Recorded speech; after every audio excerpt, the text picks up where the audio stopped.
Keep going. Cherry tree. Yeah, you missed it.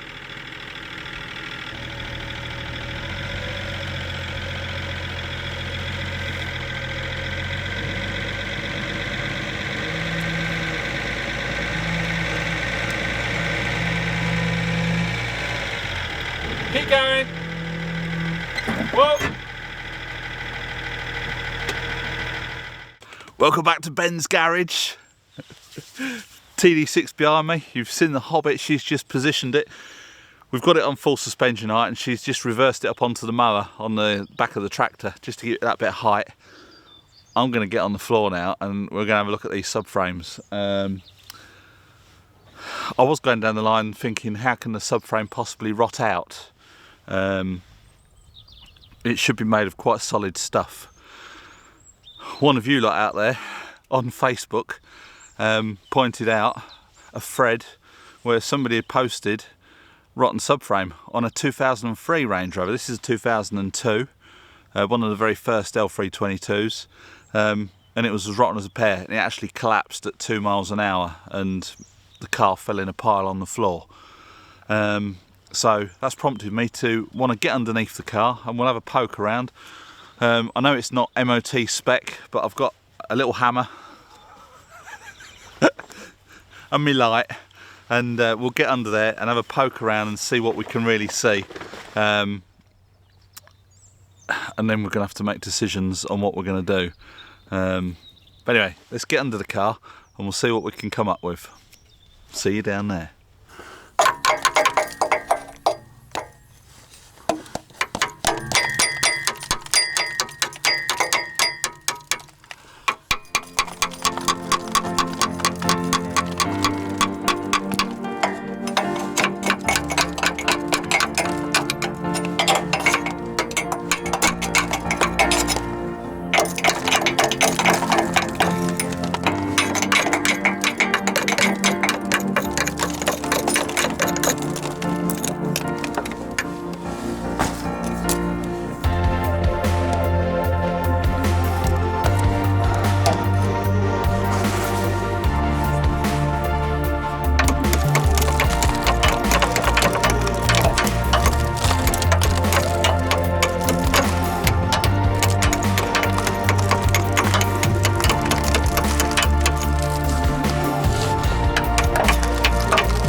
Back in the chair. Back in the room, back in the room. Anyway, that's what we're up against. I've not looked at the front because it's going to be pretty much the same as the back. I've given it a really good clout. It's not actually gone through, but it has corroded quite a bit. Now obviously when they're brand new, they're painted, they've got some kind of coating on them. The corrosion's obviously got underneath that paint and it's built up underneath it. which is probably why he's failed it on corrosion.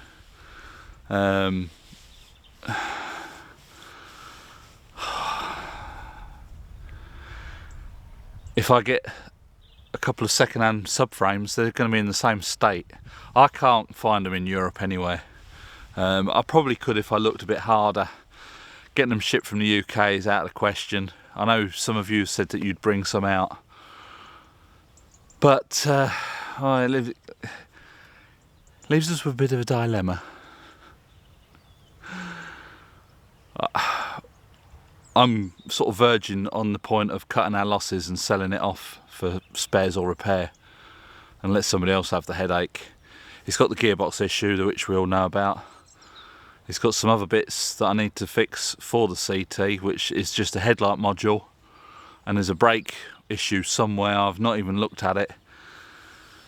We're just going to be throwing money at this. You know, I can get the subframes done, get it through a test, and then I'm going to have the gearbox to deal with. So I did say in previous videos it's too good to scrap. Just using it on our own land is costing us money every year for insurance, because we can't have it off-road insured. You know, you can't just cancel your insurance. So it might be coming to the point where we just cut our losses and get shot, which is a bit of a shame. But we've got the TD6, so our attention will be focused on that, if that's the bloody panda. I'm not worried about the panda. But so that might be the route we're going down. Sell it off, spares or repair. I'll only get 1,500 euros for it if I'm lucky. Because it's all together and it still drives and it's got a CT failure, I should be able to sell it. I probably could strip it down and sell it for parts, but then I'm left with a bloody body shell that I can't move or do anything with. So I think it's just, we'll get rid of it. It will be a bit of an end of an era, because this old girl started our Range Rover L322 journey. It helped us move house, and it's been fantastic really for the price we paid for it. In today's market it might be a little bit expensive.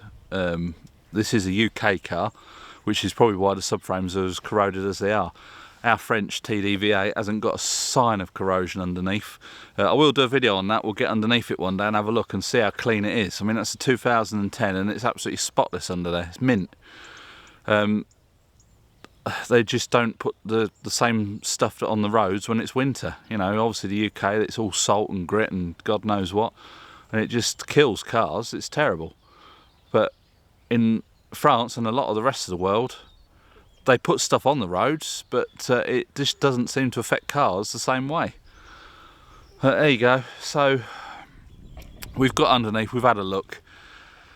I just don't think it is worth chucking any more money at this car.